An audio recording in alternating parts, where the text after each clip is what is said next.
کہ میرے والد ماجد حضرت مولانا مفتی محمد شفیع صاحب رحمۃ اللہ علیہ، اللہ تعالیٰ ان کے درجات بلند فرمائے، جس زمانے میں بیمار تھے اور صاحب فراش تھے، دل کی تکلیف ہوئی تھی جس میں پھر مستقل طور پر اور بھی کچھ عوارض تھے جس کی وجہ سے ہمیشہ بستر پر رہتے تھے، اور اسی بستر پر رہنے کی حالت میں معرف القرآن کی تعلیم بھی کرتے رہتے تھے، ساتھ ساتھ معرف القرآن کا کام جاری تھا۔ میں نے اپنا جو کمرہ ہے دفتر کا وہ ان کے کمرے کے متصل بنا لیا تھا تاکہ ہر وقت ان کے کوئی ضرورت ہو تو پوری کر سکوں۔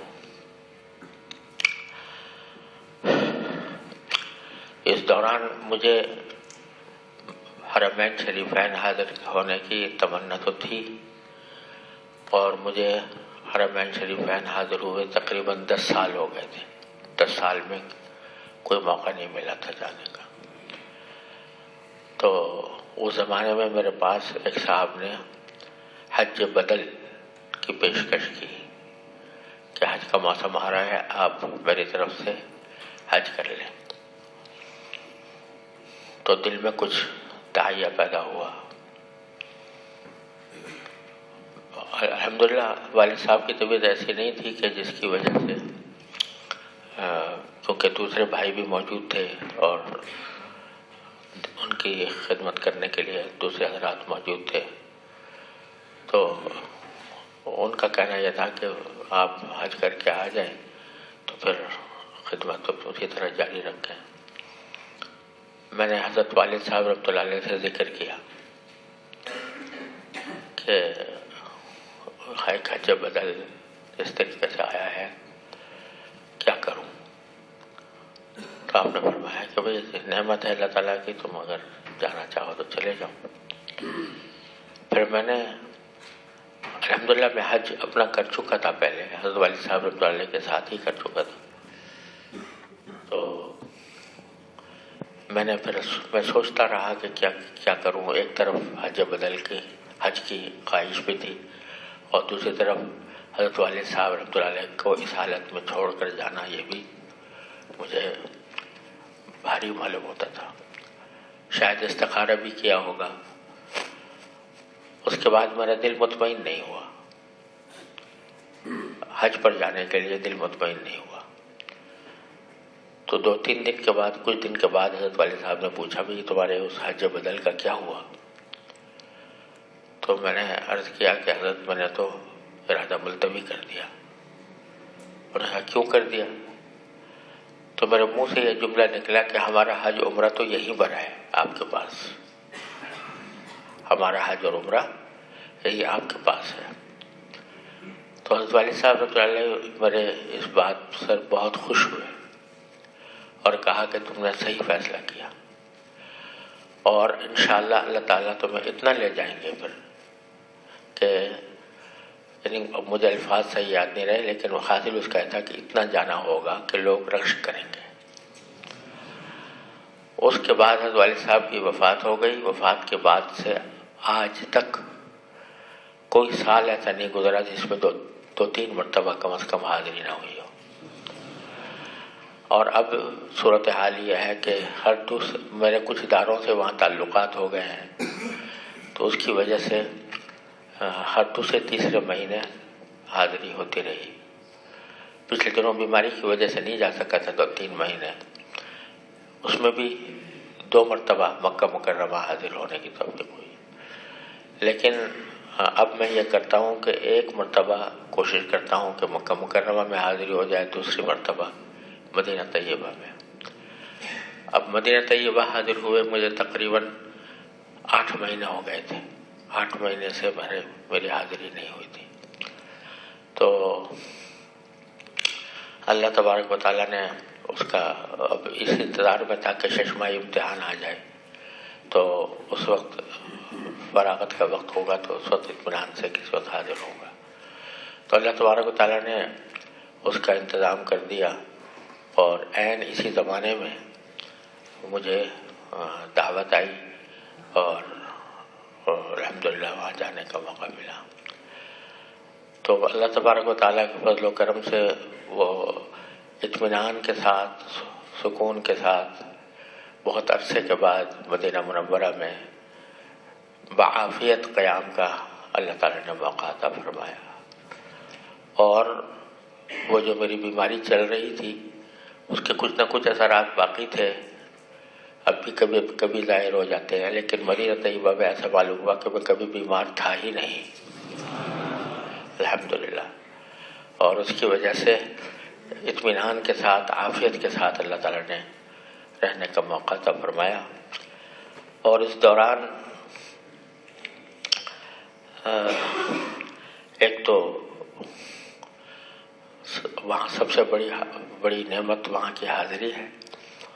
اس کے علاوہ ایک مرتبہ ایسا ہوا تھا، پچھلی مرتبہ جب میں گیا تھا تو وہاں کا جو محکمۃ القضاء ہے، قاضیوں کا کی عدالت ہے، بڑی عدالت ہے، تو اس کے کچھ قاضی حضرات نے مجھ سے یہ فرمائش کی کہ آپ ہمیں یہاں پر آ کر، ہمارے عدالت میں آ کر بخاری شریف کی کتاب القضاء ہمیں پڑھائیں.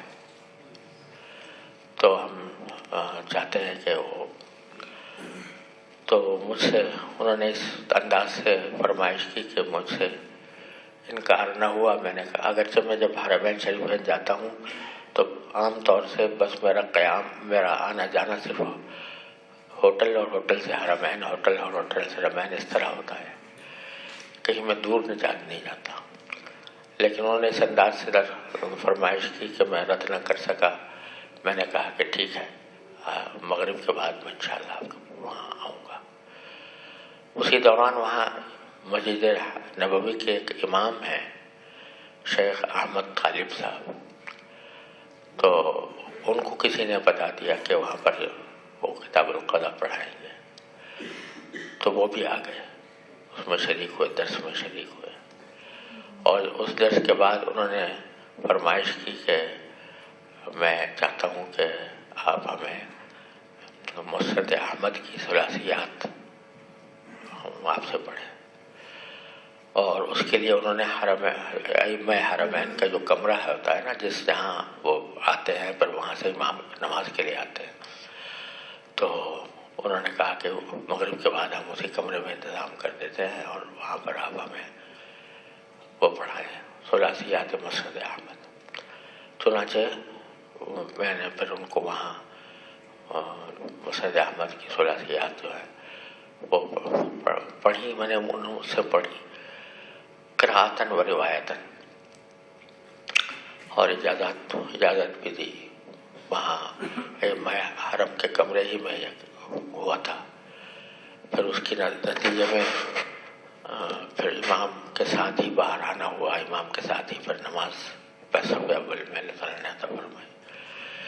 اور اس کے نتیجے میں کئی ائمہ سے بھی وہاں ملاقات ہوئی. اس مرتبہ جب میں پہنچا تو یہ جو قضاء کے اندر جو لوگ شریک تھے ان میں سے کچھ حضرات وہ تھے جو خود مسجد نبوی میں ایک قائم ہے کلیت المسجد النبوی، جس میں تعلیم ہوتی ہے، اور وہ جامعہ اسلامیہ مدینہ منورہ سے ملحق بھی ہے. اور اس کے وہاں کے جو اساتذہ تھے وہ بھی اس قضاء والے درس میں شریک تھے، اور اسی طریقے سے وہ جو ثلاثیات مسند احمد کا درس تھا اس میں بھی شریک تھے. تو پھر پچھلی مرتبہ انہوں نے مجھے اپنے کلیت الشریعہ میں بھی دعوت دی تھی، اور وہاں مجھ سے شرح عقود رسم المفتی مجھ سے پڑھی تھی. اس میں بھی شیخ احمد طالب موجود تھے جو امام ہیں مسجد نبوی کے. اس مرتبہ جب میں پہنچا تو کلیت المسجد نبوی کے اساتذہ نے پھر دوبارہ یہ فرمائش کی کہ ہم نے آپ کی کتاب اصول الفتح میری کتاب ہے نا اصول الفتح وعدہ، تو وہ ہم نے خریدی ہوئی ہے اور ہم چاہتے ہیں کہ آپ اس کو ہمیں پڑھائیں. میں نے کہا بھائی میں تو آیا ہوں یہاں پر حرم شریف کے لیے، مجھے کہیں باہر جانا مجھے اچھا نہیں لگتا. انہوں نے کہا چند دن دے دیں ہمیں. تو انہوں نے اسی طرح فرمائش کی کہ میں اس کو بھی رد نہ کر سکا، اور 4 دن اصول الفقہ کا درس وہاں کلیۃ المسجد النبوی کے اندر ہوا.